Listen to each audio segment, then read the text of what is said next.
ವಿದ್ಯುತ್ ಖಾಸಗೀಕರಣವನ್ನ ವಿರೋಧಿಸಿ ಗುತ್ತಿಗೆದಾರರ ಸಂಘ ಇವತ್ತು ಬೃಹತ್ ಪ್ರತಿಭಟನೆಯನ್ನ ನಡೆಸಿದೆ. ಇವರ ಪ್ರಮುಖ ಬೇಡಿಕೆ ಮತ್ತೆ ಮುಂದಿನ ನಡೆ ಯಾವ ರೀತಿಯಾಗಿರುತ್ತೆ ಅಂತ ತಿಳಿಸ್ಕೊಡೋದಕ್ಕೆ ನನ್ನ ಜೊತೆಗೆ ಗುತ್ತಿಗೆದಾರರ ಸಂಘದ ಅಧ್ಯಕ್ಷರಿದ್ದಾರೆ, ಮಾತಾಡಿಸ್ತಾ ಹೋಗ್ತಾನೆ.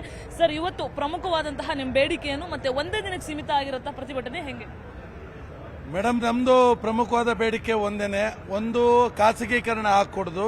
ನಂಬರ್ 2, ಏನು ಈಗಾಗಲೇ ಸರ್ಕಾರದ ಕೆಲವು ಅಧಿಕಾರಿಗಳು ವಿದ್ಯುತ್ ಗುತ್ತಿಗೆದಾರರು 150 ಕಿಲೋವಾಟ್ ಒಳಗಡೆ ಸಮಾಪನ ವರದಿ ಬೇಡ ಅಂತ ಒಂದು ಪ್ರಸ್ತಾವನೆಯನ್ನು ಸಲ್ಲಿಸಿದ್ದಾರೆ.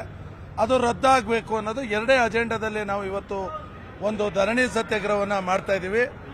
ಈಗಾಗಲೇ ಸರ್ಕಾರಕ್ಕೆ ನಾವು ಮಾಹಿತಿಯನ್ನು ಕೊಟ್ಟಿದ್ದೀವಿ, ಏನು ವಿದ್ಯುತ್ ಖಾಸಗೀಕರಣವನ್ನು ಮಾಡಿಕೊಡ್ದು. ಈಗಾಗಲೇ ಸರ್ಕಾರ ಸಾರ್ವಜನಿಕರ ತೆರಿಗೆಯಲ್ಲಿ ಕೋಟ್ಯಾಂತರ ರೂಪಾಯಿ ಹಣವನ್ನು ಖರ್ಚು ಮಾಡಿ ವಿದ್ಯುತ್ ಅಂತರ್ಜಾಲವನ್ನು ರೆಡಿ ಮಾಡಲಾಗಿದೆ.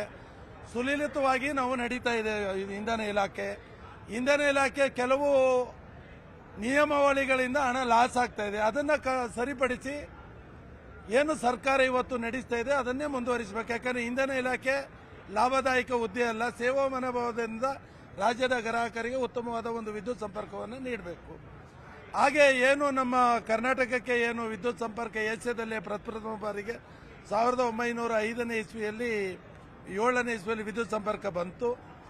ನಮ್ಮ ಸಂಘ 1927ರಲ್ಲಿ ಸ್ಥಾಪನೆಯಾಗಿದೆ. ಸುಮಾರು 105 ವರ್ಷವನ್ನು ಪೂರೈಸಿದ್ದೀವಿ. ಇಂಡಿಯನ್ ಎಲೆಕ್ಟ್ರಿಸಿಟಿ ಆಕ್ಟ್ ಪ್ರಕಾರ ಯಾವುದೇ ಹೊಸ ಸ್ಥಾವರಗಳು ಆದಾಗ ಅನುಮೋದನೆಯನ್ನು ಪಡೆದಂಥ ವಿದ್ಯುತ್ ಗುತ್ತಿಗೆದಾರರಿಂದ ಒಂದು ಸರ್ಟಿಫೈ ಮಾಡಿ ಸಮಾಪನ ವರದಿಯನ್ನು ಕೊಟ್ಟ ನಂತರ ವಿದ್ಯುತ್ ಸಂಪರ್ಕವನ್ನು ಕೊಡಬೇಕು ಅಂತ ಕಾಯ್ದೆ ಇದೆ. ಕಾಯ್ದೆ 105 ವರ್ಷಗಳಿಂದ ನಡೀತಾ ಇದೆ. ಯಾಕೆ ಆ ಕಾಯ್ದೆಯನ್ನು ರದ್ದು ಮಾಡ್ತಾ ಇದ್ದೀರಿ?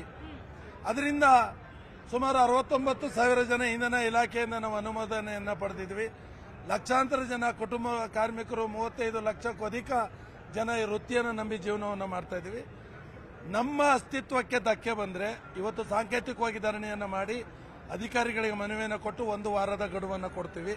ಈಗಾಗಲೇ ಹಲವಾರು ರೈತ ಮುಖಂಡರುಗಳು ನಮಗೆ ಬೆಂಬಲವಾಗಿ ಬಂದಿದ್ದಾರೆ, ಸಭೆಯಲ್ಲೂ ಇದ್ದಾರೆ. ನಿಮ್ಮ ಮನವಿಯನ್ನ ಸ್ವೀಕಾರ ಮಾಡೋದಕ್ಕೆ ಯಾವ ಅಧಿಕಾರಿಗಳು ಇದುವರೆಗೆ ಬಂದಿಲ್ಲ. ನಿಮ್ಮ ಮುಂದಿನ ನಡೆ ಏನು?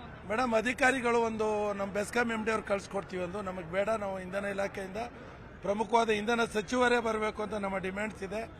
ಇಂಧನ ಸಚಿವರು ಕರ್ನಾಟಕದಲ್ಲಿ ಇಲ್ಲ, ಅವರೆಲ್ಲೋ ಹೊರಗಡೆ ಹೋಗಿದ್ದಾರೆ. ಪ್ರಮುಖವಾಗಿ ACS ಲೆವೆಲ್ ಅಧಿಕಾರಿಯನ್ನ ಕಳ್ಸಿಕೊಡ್ತೀವಿ ಅಂತ ಹೇಳಿದ್ದಾರೆ. ಈಗ 1 ವಾರ ಟೈಮ್ ಕೊಟ್ಟಿದ್ದೀರಾ, ಆ 1 ವಾರ ಟೈಮ್ ಒಳಗಡೆನೂ ಸರ್ಕಾರ ಬಗ್ಲಿಲ್ಲ ಅಂದ್ರೆ ನಿಮ್ಮ ಮುಂದಿನ ನಡೆ? ನಾವು ಈಗಾಗಲೇ ಸಭೆಯಲ್ಲಿ ಪ್ರಕಟಣೆ ಮಾಡಿದ್ದೀವಿ.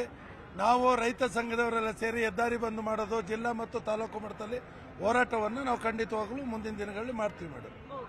ಇದಿಷ್ಟು ಗುತ್ತಿಗೆದಾರರ ಸಂಘದ ಅಧ್ಯಕ್ಷರು ಹೇಳ್ತಾ ಇರುವಂತಹ ಮಾತು. ಅಂದ್ರೆ ಸರ್ಕಾರಕ್ಕೆ 1 ವಾರಗಳ ಕಾಲ ಡೆಡ್ ಲೈನ್ ಅನ್ನು ಕೊಟ್ಟಿದ್ದಾರೆ. ಆ ಡೆಡ್ ಲೈನ್ ಒಳಗಡೆ ಬೇಡಿಕೆ ಈಡೇರಿಕೆ ಆಗ್ಲಿಲ್ಲ ಅಂತ ಹೇಳಿದ್ರೆ ಮುಂದಿನ ದಿನಗಳಲ್ಲಿ ಬೃಹತ್ ಪ್ರತಿಭಟನೆ, ಹೆದ್ದಾರಿ ಬಂದ್ ಮಾಡುವಂತಹ ಪ್ಲಾನ್ ಅನ್ನ ರೂಪಿಸಿಕೊಂಡಿದ್ದಾರೆ. ವಿಡಿಯೋ ಜರ್ನಲಿಸ್ಟ್ ರೈಡು ಜೊತೆಗೆ ಪ್ರಗತಿ ಶೆಟ್ಟಿ, ನ್ಯೂಸ್ 18 ಬೆಂಗಳೂರು.